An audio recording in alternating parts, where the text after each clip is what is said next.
시청자 여러분 안녕하십니까? JTBC 아침 뉴스입니다. 오늘도 대체로 맑고 쾌청한 날씨가 이어지겠습니다. 다만 큰 일교차에는 주의가 필요합니다. 현재 기온 전주와 익산 15도, 진안과 장수는 10도 안팎까지 떨어져 쌀쌀하지만 한낮에는 기온이 큰 폭으로 올라 다소 덥겠습니다. 낮 최고 기온은 전주 26도, 군산과 김제 25도가 예상됩니다. 미세먼지 농도는 종일 좋은 단계를 보이겠습니다. 당분간 대체로 맑겠고 주 후반에는 비 소식이 있습니다. 군산의 한 노인복지관 건물 주변이 가라앉는 현상이 발생해 노인들의 안전이 위협받고 있습니다.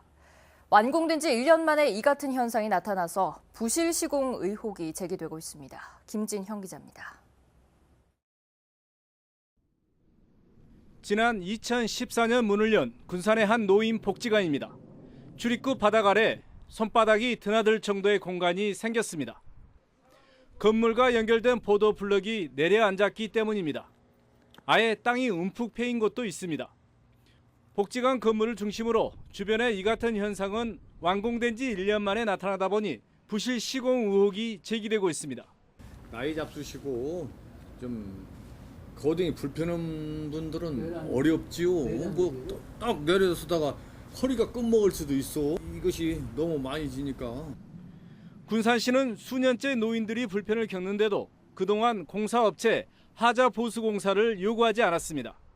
군산시는 외벽 주변 보도 블럭이 침하되었을 뿐 건물에 영향을 미치지 않아 안전하다는 설명입니다. 건축물 이상이 있을 경우에는 내일 뭐 크랙 같은 게 발생을 해야 되는데 그 크랙 발생하지 않고 바닥 수평도 그 건축물에 특이사항이 없어요. 그러나 건물 외벽 주변 침하 현상이 갈수록 심해지고 있어 보수 공사를 검토할 처지에 놓였지만 하자 보수 기간이 지나 예산을 투입해야 할 상황입니다. 올해 예산에 이렇게 반영을 해주시려고 하는데 예산이 좀 안 되셔서 내년 예산에 반영해서 공사를 하시겠다고. 군산시가 노인복지관의 땅꺼짐 현상에 소극적으로 대처하면서 예산 낭비는 물론 노인 안전에 소홀했다는 비판이 나오고 있습니다. JTBC 뉴스 김진영입니다. 해상풍력단지가 들어설 90호항 앞바다를 놓고 고창군과 부안군이 분쟁을 벌이고 있습니다. 해상 경계선을 두고 양쪽이 팽팽히 맞서는 가운데 바다의 주인을 가리기 위한 헌법재판소의 현장 검증이 이루어졌습니다. 주혜인 기자입니다. 헌법재판관이 법정이 아닌 사건 현장을 찾았습니다. 해상풍력단지가 들어설 90호항 앞바다의 주인을 가리기 위해서입니다. 우리 헌법재판소에서 국 이제 경계를 획정해주고 있는데요. 여기는 특히 이제 풍력발전소라는 시설물이 있어가지고 그게 이제 어떤 변수로 작용할 것인지는 재판관님들이 이제 합의를 해서. 분쟁은 2016년 한국해상풍력이 이곳에 해상풍력단지를 만들기 위해 부안군의 점유 사용 허가를 신고하면서 시작됐습니다. 고창군은 90호항 앞바다가 고창군 해역이라고 주장하고 이 과정에서 자치 권한을 침해받았다며 헌법재판소에 권한쟁의 심판을 청구했습니다. 63년도에 영광군에서 부안군으로 넘어올 때 그때 잘못된 금을 계속적으로 인용하기 때문에 이건 명백한 그런 불법 행위입니다. 부안군은 1963년부터 50여 년 동안 90호항 앞바다에 행정 권한을 행사했고 국가 기본도에 따라 부안군 해역으로 돼 있어 문제가 없다는 입장입니다. 산자부에서 해상풍력단지 조성 사업을 인허가를 받을 때 국토지리정보원에서 제작한 국가 기본도상의 해상 경계가 부안군에 있기 때문에 부안군에서 점 사용 허가를 받은 바 있습니다. 판결에 따라 주민들의 어업권은 물론 해양자원에 대한 관리 권한도 결정될 것으로 보여 헌법재판소가 어떤 결정을 내릴지 지역민들의 관심이 집중되고 있습니다. JTBC 뉴스 주혜인입니다. 얼마 전 인천의 한 아파트 주민이 승용차로 지하주차장 입구를 8시간이나 막아 공분을 샀죠. 전주의 불법 주차 문제도 심각합니다. 기차 시간에 늦었다며 도로에 대각 주차를 하는가 하면 터미널 출입구 주차 등 각종 꼴불견 주차가 이루어지고 있는데요. 그 민낯을 나금동 기자가 취재했습니다. 전주시 덕진구 교통단속반은 올해 초 전주역에서 황당한 불법 주차 사례를 적발했습니다. 기차 시간에 늦은 한 외제차 차주가 역전 앞 도로에 대각 주차를 한 뒤 기차에 오른 건데 연락도 안 되고 견인도 쉽지 않아 시민들이 꼬박 24시간 동안 큰 불편을 겪었습니다. 외제차가 여기 대각 주차를 해가지고 버스 및 택시가 이용하는 데인데 너무 민원이 많이 들어와가지고 힘들어서 그 다음 날에서 외제차를 견인하는 건 사설업체 기사들에게도 부담입니다. 기스가 발생이 되면 아무래도 외제차니까 그 수리 비용이 너무나 크더라고요. 그래서 참 견인하기가 되게 심적 부담이 큽니다. 고속버스 터미널에서는 한 승객이 출입구 가까이 주차한 뒤 버스에 올라 통행에 큰 차질을 줬습니다. 차주한테 연락을 해보니 서울에 계신다고 하더라고요. 서울에 계신다고 해서 저희들이 보험회사다 연락을 해서 조치를 해라고 해가지고 2시간 만에. 민폐 주차는 주택가에서도 끊이지 않습니다. 이곳 원룸 주차장에 중립으로 주차돼 있던 승용차가 완전히 뒤로 밀려나면서 이곳 골목길을 완전히 가로막은 일도 있었는데요. 이로 인해 퇴근하던 시민들이 2시간 넘게 큰 불편을 겪어야 했습니다. 전주시에 접수되는 주차 민원만 한 달 평균 무려 1000여 건. 손님이 만나지 않았어. 있어, 그래서 나도 했지. 안 돼요? 나 하나쯤이야 하는 생각으로 순간의 불편을 피하기 위해 이뤄지는 불법 주차. 이제는 근절돼야 할 때입니다. JTB 뉴스 나금동입니다. 5년 동안 1,600억 원이 투입되는 스마트팜 혁신밸리 사업이 흔들리고 있습니다. 농민단체에 이어서 예정지인 김제 주민과 환경단체까지 반발하고 있습니다. 송창용 기자입니다. 지난달 초 정부의 스마트팜 혁신밸리 예정지로 선정된 곳입니다. 이곳에는 오는 2022년까지 1,600억 원이 투입돼 스마트팜 연구와 교육, 생산시설 등이 들어섭니다. 그런데 문제가 생겼습니다. 부지의 40%가량을 차지하는 부용저수지에 가시연꽃과 동미나리 같은 멸종 위기종이 서식하고 있었던 겁니다. 환경단체는 지난 2015년 전라북도 조사에서도 생태적 가치가 높은 것으로 나타났다며 보존 대책을 마련해야 한다고 주장했습니다. 습지로서의 가치가 좀 충분하다라고 해서 습지 보전 등급 상을 받았고 우수 습지로 지정이 되어 있습니다. 인근 주민들도 사업을 반대하고 나섰습니다. 스마트팜 사업을 통해 유리온실이 대규모로 들어서면 주변 포도와 과수 농가에 큰 피해가 발생한다는 겁니다. 온도 상승은 물론이와 주민 생활권을 완전히 박탈하는 행위라고. 농민단체에서도 스마트팜에서 농산물이 쏟아지면 기존 농산물 가격이 폭락할 것이라며 반대 입장을 분명히 했습니다. 지역민들하고 충분하게 소통하고 그 가치에 대해서 그리고 지역민들이 어떻게 그 지역을 고민하는 것에 대해서 무시하고 이렇게 일방적으로 가는 것들은 심각한 문제다.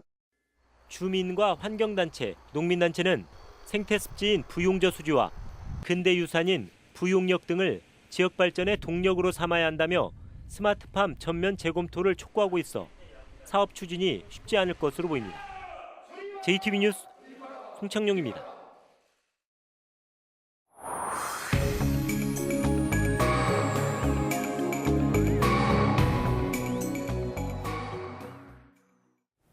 전주 한옥마을이 1,000만 명이 찾는 관광지로 성장했지만 지나친 상업화로 부작용도 적지 않습니다. JTB 전주방송에서는 지속가능한 전주 한옥마을의 활로를 모색하는 연속기획을 마련했습니다. 그 첫 순서로 길거리 음식과 유원지 관광으로 변질된 한옥마을의 해결 방안을 살펴봅니다. 보도에 오정현 기자입니다. 젊은 관광객들에게 전주 한옥마을 관광의 매력은 무엇일까요? 볼 것도 많고 먹을 것도 많아서 좋은 것 같아요. 또 강정이나 닭꼬치 같은 거? 그런 거 먹을 거 많은 것 같아요. 이른바 먹거리 관광은 전주 한옥마을이 유원지처럼 변질되는 결과를 가져왔습니다. 작은 교토라 불리는 일본 가나자와의 전통 건축물 거리인 히가시 차야가이. 길거리에서 음식을 먹는 관광객은 찾아보기 어렵습니다. 음식은 팔되 가게 안에서 먹고 가도록 별도의 공간을 마련해 놓았기 때문입니다. 고객 누구도 이런 결정에 불만을 드러내지 않습니다. お店の人に食べ歩かないでって言われたらそれを守るのが当たり前。이 가게도 1층과 2층에 고객들이 음식을 먹고 갈 수 있는 공간을 마련했습니다. お客様、食べ歩きがしないように店内で食べていただくっていうことを目的としてこういうふうにちょっと改装させていただいたという次第ですね。 상인들은 길거리 음식도 팔지 않겠다는 규약을 준수하며 전통 건축물 거리를 지키고 있습니다. 協力をいただかないとこの街づくりの景観というものは維持できませんから、やはりそれは大事なことで。 가나자와의 사례는 상인들이 마음먹기에 따라선 전주 한옥마을을 크게 변화시킬 수 있다는 걸 보여주고 있습니다. JTB 뉴스 오정현입니다. 진안군이 민선 7기에 추진할 공약사업 63개를 확정했습니다. 완주군 운주면이 정부의 기초생활 거점 육성 사업 대상지로 선정됐습니다. 권대성 기자입니다. 진안군이 63가지의 민선 7기 공약 사업을 확정하고 공약 실천을 위해 3,025억 원을 투자하기로 했습니다. 주요 공약 사업은 진안구원 축산 브랜드 육성, 청년 수당과 임신 축하금 100만 원 지급, 케이블카와 워터파크 조성 등입니다. 제26회 남원 흥부제가 다음 달 19일부터 사흘간 열립니다. 올해 흥부제는 시민 참여를 바탕으로 나눔의 문화를 공유하고 함께 즐기는 데 중점을 두고 진행됩니다. 진정한 흥부 정신을 펼치기 위한 행사이기 때문에 모든 분들이 오셔서 흥부 정신을 듬뿍 담아가시기를 바랍니다. 완주군 운주면이 정부의 기초생활 거점 육성 사업지로 선정됐습니다. 완주군은 4년 동안 40억 원을 투자해 낡은 간판과 가로등 같은 시설을 정비하고 문화활동과 청년활동 공간 등도 만듭니다. 지역 주민의 수건 사업으로 주민이 주도하고 계획한 만큼 성공적으로 마무리될 수 있도록 적극 지원하겠습니다. 임실군이 9월 한 달 동안 공연과 체험 같은 독서의 달 행사를 진행합니다. 특히 다도강을 선정하고 독서 예금 통장도 만들어 책 읽기 문화를 활성화하기로 했습니다. JTB 뉴스 권대성입니다.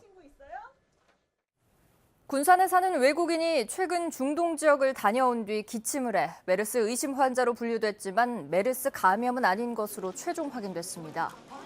전라도에 따르면 군산에 사는 우즈베키스탄인 A씨가 지난달 사우디아라비아에 다녀온 뒤 기침을 해 어제 전북대병원에 입원했지만 정밀 검사 결과 메르스 감염이 아닌 단순 감기인 것으로 나타났습니다.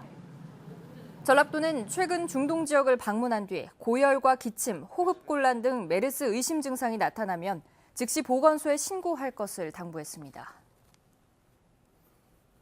학교 급식으로 나온 케이크를 먹고 식중독 의심 증세를 보인 학생의 수가 900명을 넘어섰습니다. 전북교육청은 전주와 익산, 김제 등 16개 초중고등학교에서 발생한 식중독 의심 환자가 927명으로 집계됐다고 밝혔습니다.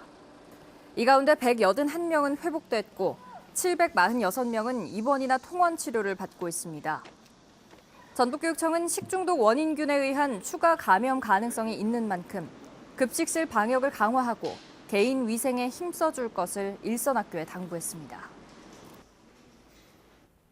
전주 삼천변의 옛 쓰레기 매립장이 종합생태학습장으로 조성됩니다. 전주시는 내년 6월까지 43억 원을 투입해 홍산교와 서곡교 사이 삼천의 하천변 11,300여 제곱미터에 수생 생태계를 관찰할 수 있는 종합생태학습장을 조성할 계획이라고 밝혔습니다. 전주시는 이를 위해 11월부터 6천여 톤의 쓰레기를 제거하고 맹꽁이 서식지와 생태습지, 관찰 데크 등을 설치하기로 했습니다. 전북혁신도시 이전 기관의 합동 채용 설명회가 오는 12일에 전주대학교에서 열립니다. 이번 채용 설명회에는 국민연금공단과 한국전기안전공사, 한국국토정보공사 등 6개 이전 기관과 전북은행, 농협은행 전북본부가 참여해 기관별 채용 정보를 안내합니다. 한편 올해 하반기에 한국국토정보공사는 300명, 한국전기안전공사는 178명, 국민연금공단은 85명의 신입사원을 채용할 예정입니다.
JTB 아침 뉴스를 마칩니다. 함께해 주신 여러분 고맙습니다.